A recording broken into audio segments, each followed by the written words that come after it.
one more for everyone who's just getting here.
Hey, Bebop, how you doing this morning? What's up, brother? Hey, everybody, thank you for coming to another morning, a good morning, a 49er Coffee Talk. Hope you brought some coffee. I hope you enjoyed the video. If you've been here before, you might have seen it. A lot of smiles, and a lot of good times. So I got the Steve Young on today because I'm trying to bring the energy, the good vibes. And I'm rocking the white faithful letter, the starter jacket. My brother Kevin, he got me this, and That looks amazing. I am really. That's the first time I've seen a white one before. To be honest, that is so clean, dude. Oh, with the logo, with the emblem.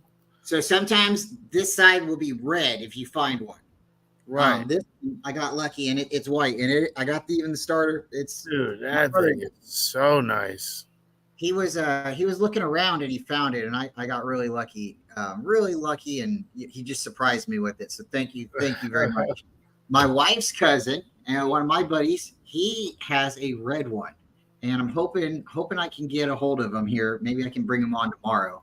He's got a red one, and tomorrow's his birthday. So if he's watching right now, shout out to Hardy. Happy birthday. Hey, we're still faithful. Bebop, we were talking there for a minute backstage, and I don't think I really got a chance to talk to you since the Super Bowl loss. How are you feeling? I mean, I'm still I'm like, I don't want to say I'm at a loss for words because it's been about a month now. I've been like trying to get back on track because we weren't off track the whole season long. You know what I mean? It was basically following it day and night. Anything that was going on, we were on top of it all. Like I feel like kind of more than some ESPN analysts. But I don't want to say it took the wind out of my sails, but a little bit. I mean, initially, you go through the pain and the hurt, and I still think we had the best squad in the league. But what became of it was, Wilkes got fired. Don't want to, point any fingers or nothing like that, but I felt like that was the right move. I didn't feel like they were right there. They were seeing eye to eye. But yeah, today's a good day. We're turning the page today, so I'm excited about the news, and then I'm looking forward to the combine. So you were the one, and I'm very grateful, very, very grateful. Hey, let's pause for a second, and we'll bring in our good buddy, Mr. McNiner. What's going on? Chip. All right, thank you, David. We jumped in a little early. We knew you were coming, so we threw some videos out. Hopefully, everybody got a chance to see them. But this morning Bebop messaged me and he alerted me that we have some news. So Bebop, will you be so kind? Will you let everybody know the breaking news, the news of the day? Breaking news. Not only did we find our DC, but we might have gotten a bit of a help as an assistant head coach with Brandon Staley. So Nick Sorensen, a former safety, he's taken over. We're hiring from within. So I think it's a smart move from Kyle and John Lynch, and I think Brandon Staley takes over for Anthony Lynn. So it's all starting to kind of make a little bit more sense this morning. I know everybody was shooting for the moon with Belichick or Vrabel, stuff like that. But keeping it in the house, I'm excited. I think there's not going to be they're going to see eye to eye, not like Steve Wilkes and how that kind of unfolded throughout the year. It seemed a little bit off keel. So maybe this is a good question for David. Was Anthony Lynn a defensive coordinator at one point? I believe he was. I know he was the head coach. He was the head coach of the Chargers too, wasn't he? He is a former head coach, and he was a defensive coordinator. That's kind of. And it's just interesting. Brandon Staley, he took over the Chargers, and the Chargers have so much talent, and they don't do anything. This is just typical of the Chargers, all the way back to San Diego days. It's always been like that, really. There's high hopes for them. High hopes. Yeah. I mean, he is a good defensive coordinator, which kind of that's what I thought that they would possibly hire him for, but they still ended up hiring him. Well, Kyle loses a few guys off his staff every year, and he has to fill the voids. So that's what Brandon Staley is right now. Yeah. Because Anthony Lynn did leave. And I think it's funny that we let Anthony Lynn leave, former coach of the Chargers. We get a new former coach of the Chargers, both of them having defensive coordinator background. So what I understand is it's Brandon Staley being hired will hopefully have a little bit of help with the overall team for Kyle, but it sounds like they hired him to help a little bit with the defense. So we'll have to see what his actual influence is on that side of the ball. But with that, I mean, hey, it's a great day, right? It's a beautiful morning. Everybody's here. We're alive. We're having fun. Hope you guys got some coffee in you or gonna get some. Bebop, you were saying you were having California eggs? Oh yeah, what was it? California eggs Benedict this morning. Right. So had that with the new good news. You know what I mean? It's hopefully coming full circle. So if anybody in the chat has had breakfast yet, throw it in the comments what you've had. If you like your eggs sunny or over easy, put them in the and we'll just have some fun with that. But oh man, I'm pumped. I'm ready to go. This is she's asking, did you have avocado? Oh yeah, absolutely. How avocado, cilantro, and jalapeno. So see that's where it's the whole shebang. So last night we were talking. We had some great guests on last night. Everybody got some, some good questions in, but we didn't have a defensive coordinator yet. We are still waiting, and now we have a defensive coordinator. It's really, really, it's nice because the timing is just like you said. The combine is here, so I don't think he'll have too much influence going in there. But because it is a coach hiring within, I don't see the defense changing too much. And I think this is because the players really don't want the defense to change too much. I don't think they were happy with Wilkes, and not trying to say Wilkes didn't do a good job, but it just seemed maybe they weren't getting along. There was some decisions in it. I think even if we would have won the Super Bowl, and I'd like to get your thoughts on this, Bebop, if we would have won the Super Bowl, do you see Wilkes still being here? I mean, the way that it unfolded, it felt like he's kind of like messed up at the worst possible times. Like that soft zone was just probably irking Kyle so much throughout the season, where I think he called a timeout towards the end because he didn't even agree with what he was calling. So he called that timeout, used that. So that soft zone has been like I get it when it's, you have 60 yards in front of you, but not in the red zone or, within, 25 yards to the house. It was just, just a fumble from Wilkes. And I felt like, they didn't see eye to eye. And it was just really weird. Some of the play calling, like, I forget what game it was. I don't know if it was Cleveland, where there was like a couple seconds to go and he played the soft zone and they scored right away. Just bonehead calls. So, I mean, I didn't like the game against the Rams, the second game against the Rams. I didn't like how, we were just giving up so much cushion for the wide receivers. I thought at that time our run defense was doing fine. We didn't seem like we were having issues, but that zone, that gaps. And then when David and me went to the Giant game, it seemed a little bit, that had changed a little bit, but the run, we weren't stopping the run as well, it seemed like in that game. And then things just kind of, closer to the end of the game, like clicked, and the Niners were able to start just coming away with that game. Yeah. David, what's your thoughts? How do you think the whole situation with Steve Wilkes, I think we've talked a couple times about it, and I think we both came to the understanding that it just wasn't working out, even from really the beginning. If we would have won the Super Bowl, and I'm not going to put, I'll let you say it yourself, but it seems like win the Super Bowl or lose Super Bowl, Wilkes was going to leave. Maybe leave on better terms, but he was still going to leave. And at this point, now he's gone. And what game did you kind of get frustrated with the way the defense was playing? Minnesota game.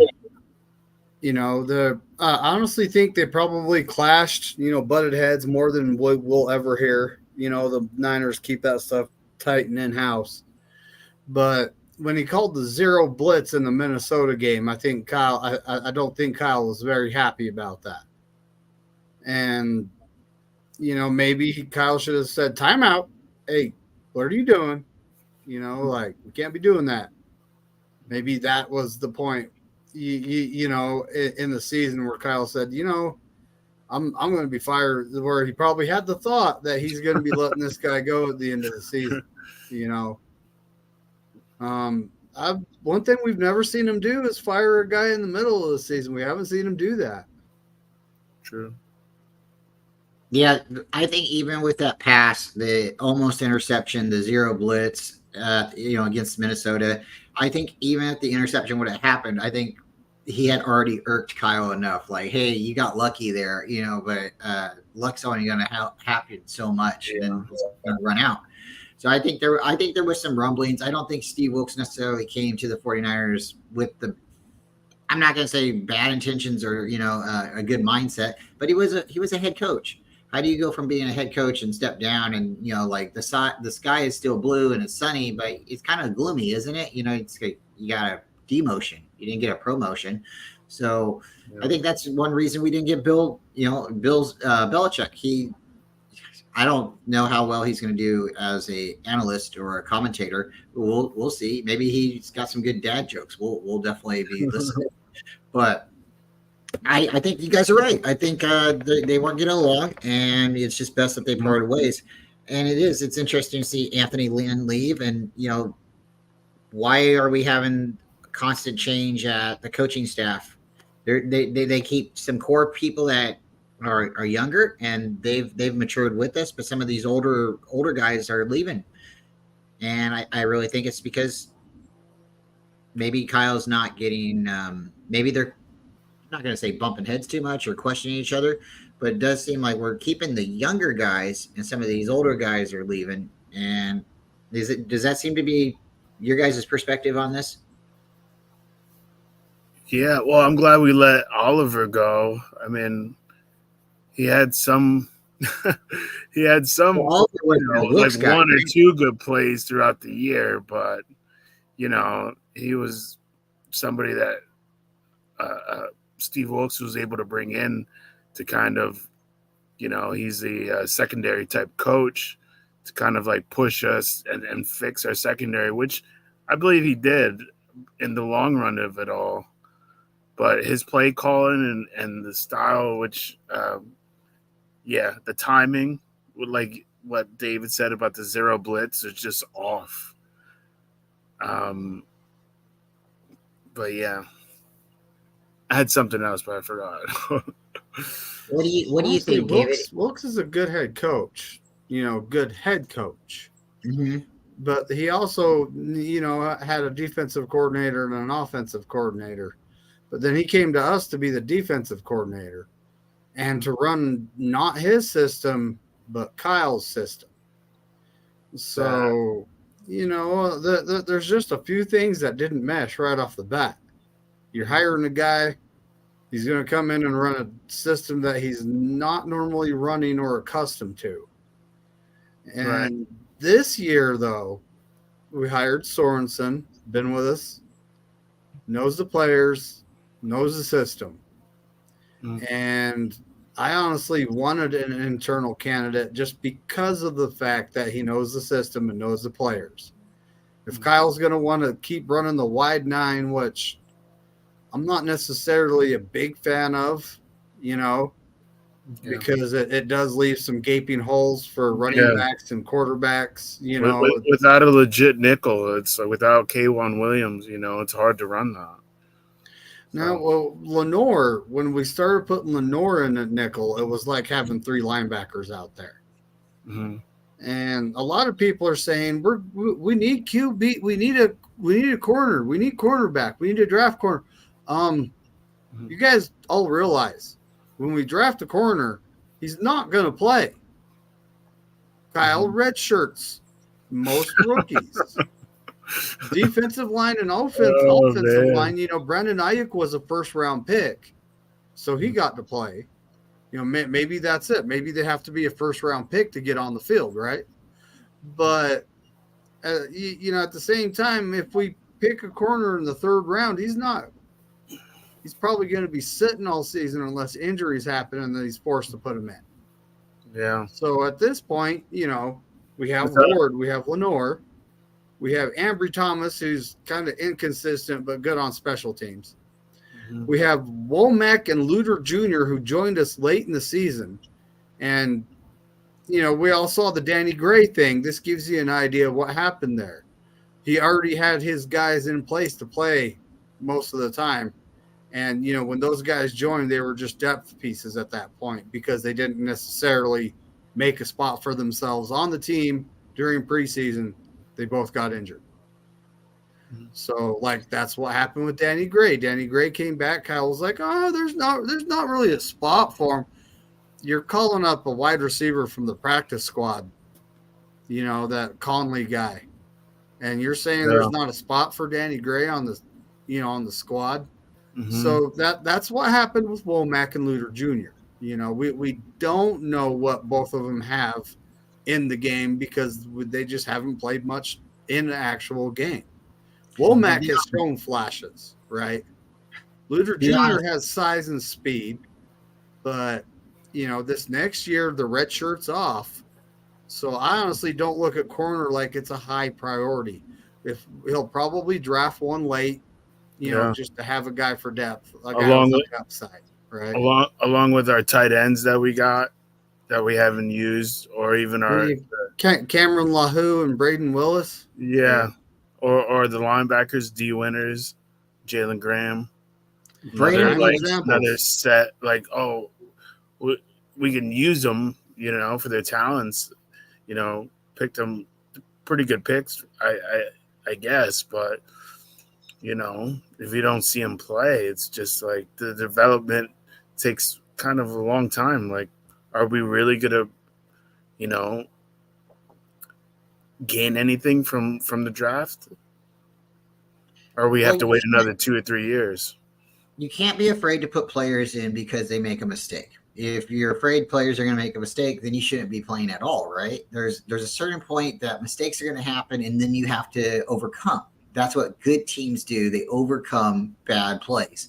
Not everything's perfect all the time, but at the end of the game, they're able to pull it out. That's one reason I really like what I got on today. Again, flashing to Steve Young, because it didn't matter if it was the beginning of the game or the end of the game. Steve Young knew there's this many minutes in the game, and he got so many reps, and they would just turn it on. There's a great Carolina game, and I think the score came down to like 31-38. I think we ended up going into overtime. It was against Steve Berline, and I want to say like 1997. The Niners, we battled, right? And that was the whole thing. Is like, as long as we had Steve Young, we had Joe Montana, everybody, the comeback kid, whatever you want to call him, we had a chance, because these guys, they know that's what Tom Brady has, and that's what Patrick Mahomes has right now, and that's what we're seeing. We're hoping, and we are getting glimpses of Brock Purdy. There's these moments, so you can't be afraid to make mistakes or play. There was a play earlier in the season, not early in the season, late in the season. I can't remember if it was Green Bay or if it was, but there was a play where Brandon Willis was down by the goal line, and there was a fumble, and he could have jumped maybe and tried to. I feel like he kind of did the Cam Newton thing, and he didn't know how to maybe fall on the ball or whatever. We didn't get the fumble. I think it was CMC who fumbled, or Ayuk. I cannot remember, but you got to have the players in there so they can make those mistakes and those adjustments, right? In the Super Bowl, we missed a block, right? Because the guy kind of just went with his gut instinct and he had a mental mistake. But if he's not in the game to see it or play it or feel it, he won't understand. Okay, this is just, there's that moment where instincts, you have muscle reflexes, right? Mental reflexes. You don't know necessarily what to do, but you just react. And that's exactly what we need him to do. That's what we need these rookies to be able to do. Now, maybe there's times and there's players that mouth off and they need to be sidelined and they need to put it in the quote on doghouse. But we're not there to see it. But for whatever reason, there's something that's not happening. And maybe that's what's going on with Danny Gray. Maybe he mouthed off too many times, because David, you bring a good point. Why was he overlooked? And you bring up somebody from the practice squad. The only thing I could think of is height. Maybe size, because Conley was really beastie on special teams, really beastie. So maybe Danny Gray don't want to tackle. I don't know. No block, no rock. Well, Danny Gray, when in his rookie season, he was one of our best gunners on special teams. So it's kind of like, hopefully he's able to make it through all the OTAs and preseason, and we can actually see him on the field in year 3 of his rookie deal, which that it's ridiculous. You redshirt a guy for a year, you're wasting a cheap year of a player. This is just how I look at it. Makes me second the whole draft at this point. You know what I mean? Yeah. Well, at this point, we actually have a first-round pick, which we haven't had since we made the Trey Lance pick in 2021. Yeah. And, we definitely need to improve the O-line. Will the 49ers take an O-line? I highly doubt it. I hope so. I highly doubt it. I think if there's a defensive line player that they think will make a difference, they will draft him over an O-line. Oh, yeah. And it's kind of frustrating to me, because now we have a shiny new quarterback. Now, you passed the ball 39 times in the Green Bay game, ran the ball 18. If you're going to be doing that, you need to protect the shiny new quarterback. And drafting all these offensive linemen that can run block is not good for pass protection. Bandages. So, like, Feliciano took over, and then Burford coming back, like you were mentioning earlier, where they don't get a lot of playing time, so they don't know how to react in certain situations. It knocks on their confidence a little bit, and I think Burford was kind of like a deer in headlights. Obviously, that's what happened. But. So Damian Lee says, and again, this was just my thoughts. Maybe he doesn't want to play on special teams. Maybe he doesn't tackle as well. Maybe because of his size, they thought, okay, Conley could play better. But I do know Danny Gray was a gunner, and he was. So again, why didn't they put Danny Gray in there? Maybe there was just a moment they said, hey, he's got an attitude, or maybe there's just. But he got hurt. and they could have put him back in the season, and they chose not to. So there's something right there. I don't know why. Now Tony brings up this great question: when is Kyle going to get a blocker as great as Kittle? If you guys don't know, Kittle used to be an offensive lineman when he was learning how to play football and stuff. He was an offensive lineman. Then he went into college and he became a tight end. He was a wide receiver, I think, at first, and then he became a tight end. But his dad taught him how to block when he was a little kid. He knows how to block, and that's one of the best. That's the thing. You learn how to block as a player. You typically can get a job, right? Yeah. Now, Tommy brings up this. Tackle is very deep this draft, but edge players are not. So they will go edge. Watch. And he's right. David's point. A lot of thought right there going into it. Go back to Buckner and Armstead. For a while, we were just drafting defensive linemen, and then we had some coach changes, right? And we were able to keep Armstead. What did we do? We continue to draft defensive linemen. So if you're going to make a bet, it's probably a safe bet to bet defensive linemen. We also got It's the Kid. Thank you for coming. Offense didn't show up in Super Bowl. Kyle's play calling is suspect. Defense provided turnovers. Debo no-show. CMC fumbling, penalties, bad play all around. A bunch of no holding calls. Yeah. Right. That wasn't the 49ers we've been seeing all season long. Like it was. Well, I was saying I forgot earlier. It's the bend don't break mentality where we're giving a lot of yards away, but we're stopping them in the red zone. And it felt like it was a whole crescendo where that was our time to really not give that whatever banana play up. That and we broke. We broke on that one. And that Logan Ryan, like you were saying, just put pieces in where people don't play too much, and the camaraderie was like a little off. So yeah, that bend don't break mentality is not going to win us the chip. So this is what I think we should all keep our eyes on, because right now we all want offensive linemen. We all want an offensive lineman. We want that right side, from center, guard, tackle over, right? And we even want to upgrade with another tight end, even though we drafted tight ends last year, right? That we haven't seen yet, but they're there. We got them somewhere, right? I got the rookie card up there on the shelf. We got Cameron. D Winners. Shout out D Winners. That's my man. That's right. So we don't necessarily need a tight end, but we want a center, we want a guard, and we want a right tackle, right? And we want a right tackle that could play left tackle. So we want it all. Why don't we look in free agency? And free agency comes before the draft. Let's see what players they pick up in free agency. And this is going to give us our hints and our clues to see what they're going to be doing with the draft. I have a really, really strong belief it's going to be defensive lineman, best player available all the way after that. It's going to be best player available. I would like to see, we all want to see a Gore. Hopefully we all want to see a Rice. We all want to see another McCaffrey. I want to see a Culp. I'm just saying, but I think we can get him undrafted free agent.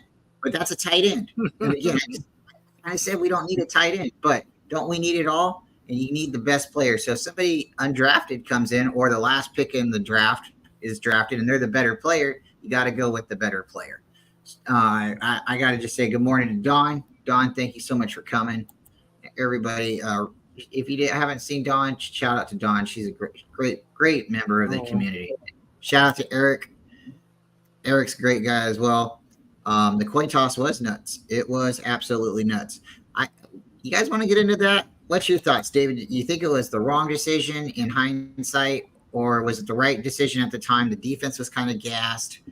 We could have taken the coin and said, kick us the ball, or we'll give you the ball first. And then, if they would have got the ball, they would have went down, and scored, did the 2-point conversion. Where would we be at? We would have to go down. So what's your thoughts? Was the defense gas? Was it the right decision? I honestly think, kicking the ball to them would have been the right decision, because the defense, they just had a 2-minute drill they were out on the field for. So I don't think they were gassed. I think we could have put them out there and they would have played hard. Mm-hmm. And then we would have had the opportunity to know what we need to do to win that game. And instead, he takes the ball, walks it down, and kicks a field goal. Mm-hmm. And our offensive line didn't block Chris Jones. They just let him on through, like they were mad at Brock Purdy or something. Yeah, there are many plays in that game that would have changed the overall nature of the game. Like CMC's fumble early. He doesn't fumble. We walk it down, score some points. Yeah, we right? were up 42 minutes of basically out of the whole game. Up the whole game. Exactly. We're up the whole game. And then would have that punt have happened where where it bounced off Luter Jr.'s the back of his foot and Ray tried to make a play and pick it up, and when he just needs to fall on it? All that went wrong. They scored a touchdown after taking possession of the ball right there. Our defense was playing good. Like that. They weren't able to drive the ball. They were not able to drive the length of the football, even with, and I think at that time, our linebacker was out, right? Greenlaw was out. And it was if we would have got to stop right there, then they would have been in red zone and score real quick because they took the lead right there. And then what happened right after that?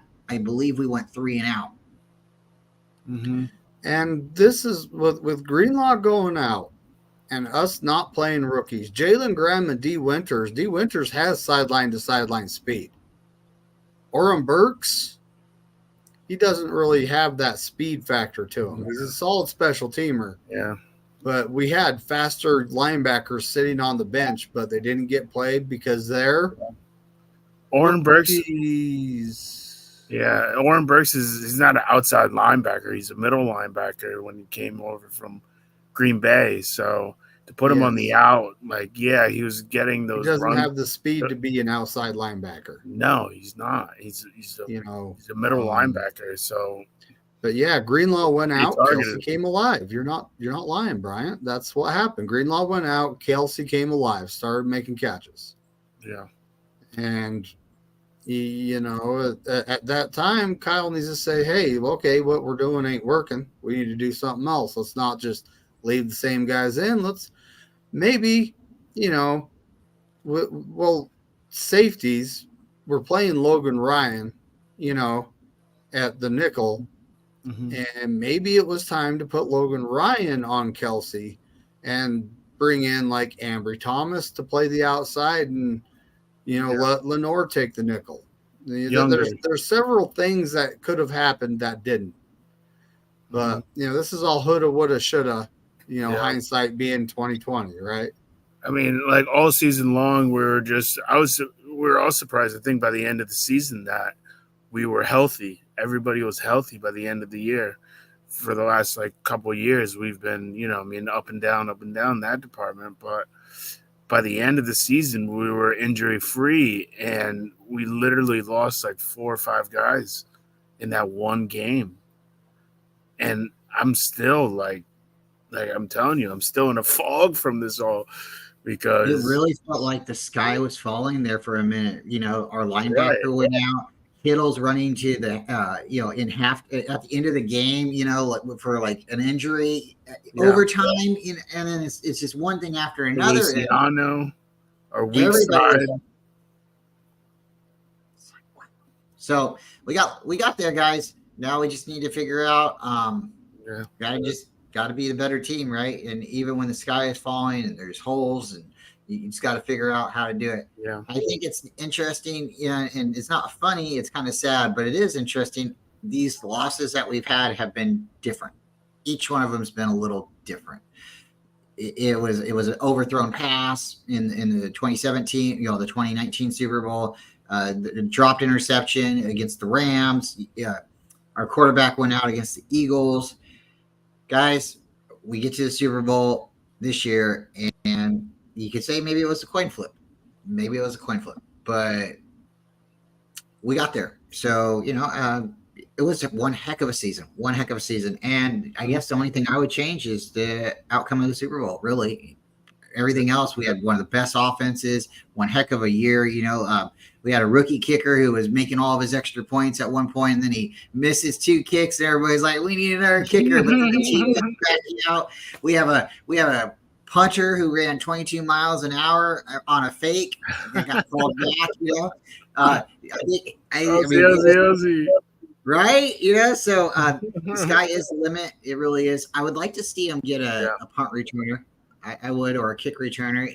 Just focus on that. I think Ray is a good player, but I don't know if his time here has come to an end. Maybe he can go focus on his rap career. I've said that a couple times. Guys, go check out his music if you haven't. Ray's got he's got the hair, got the words, right? He's got some bars. He's on Madden. I think there's a couple songs on Madden where he's on. So shout out to Nathan Z. We appreciate you coming through. We're gonna have to get Nathan Z back on the show. But yeah, guys, we got a new defensive coordinator. It's been a lot of fun. We're gonna keep it a little bit shorter today. I'm running to work here in a little bit. Gotta go save the day, make the world a little bit prettier, a little bit more of a beautiful place. I paint. So if you guys don't know, I'm a maintenance guy. I like to paint. So when I paint a wall, even if it's just a wall, I like to say I made the world a little bit beautiful, a little bit more beautiful, right? Brighter. Did your bosses ever go, why is everything red and gold? With that, guys, thank you all for coming. Hey, before you leave, watch this video. If you haven't entered the contest, you need to enter the contest. I'm telling you, there's only been like 4 or 5 people who's entered. It's real easy. You hit your finger, you push the button. I tell you, you subscribe to David, you subscribe to me, Corey, you screenshot it, you shoot it to my email, and then you're entered. And I think we only got maybe a week or 2 left in the contest. And then I think, where is it at? You can't win if you don't play, folks. That's right. You gotta try. It's free to play. All you gotta do is subscribe to Bryant, me, and Corey Davis. Mm-hmm. That's all you gotta do. Then you signed jersey. You email it to Bryant, which the email will be in there's 2 videos on his channel that will tell you how to email it to him. It's free to play, and you're winning a keepsake. This is not a jersey. Well, you can choose to wear it. Once you win it, it's yours. You can choose to wear it if you want, but it's a signed, authenticated, certified Colin Kaepernick jersey. And, it's the type of thing you put in a frame and put on the wall. It's not necessarily the type of thing you wear around. But I said, if you win it, it's yours. You could choose to do with it whatever you want. Ooh, he even took it out of the plastic. Look at that, folks. It's a real jersey, guys. It's a real jersey. Ooh. Yep. Sick. It's still got the tag. And then it comes with a card as well. It shows the global authentication. Yep, the verification. Mm-hmm. How do you win it? You have to enter the contest. You enter the contest, then we will see how many people are entered, and then we will have some type of way it will be randomized, and from there we will announce the winner. So, hey, Steve-O is asking, how is the winner determined? How's the winner determined? Well, we will find out that here shortly. Just like I was trying to say, we will have to find out how many people are contested and are actually entered, and we will put it either in some kind of random generator and randomize it, either go by numbers or we'll do something. And maybe we'll have Lily pull the names out of the hat. If there's only 4 people entered, right? I'll bring my daughter in. We'll pull out the residency cap, right? We'll turn it upside down and put 4 or 5 names in it. Maybe we'll do a bingo drawing and we'll have the ball, but we'll figure that out, folks. But until you enter, we don't have a contest. So make sure you do that. And again, thank you all for coming. Shout out to Wolf. We just seen him pop in. Appreciate you, buddy. Yeah, Wolfman. You guys did check out the video. Go check it out last night. And we're going to get out of here. Before you leave, once again, watch the little video and you'll know how to enter. And we'll see you guys next time. Thanks for coming.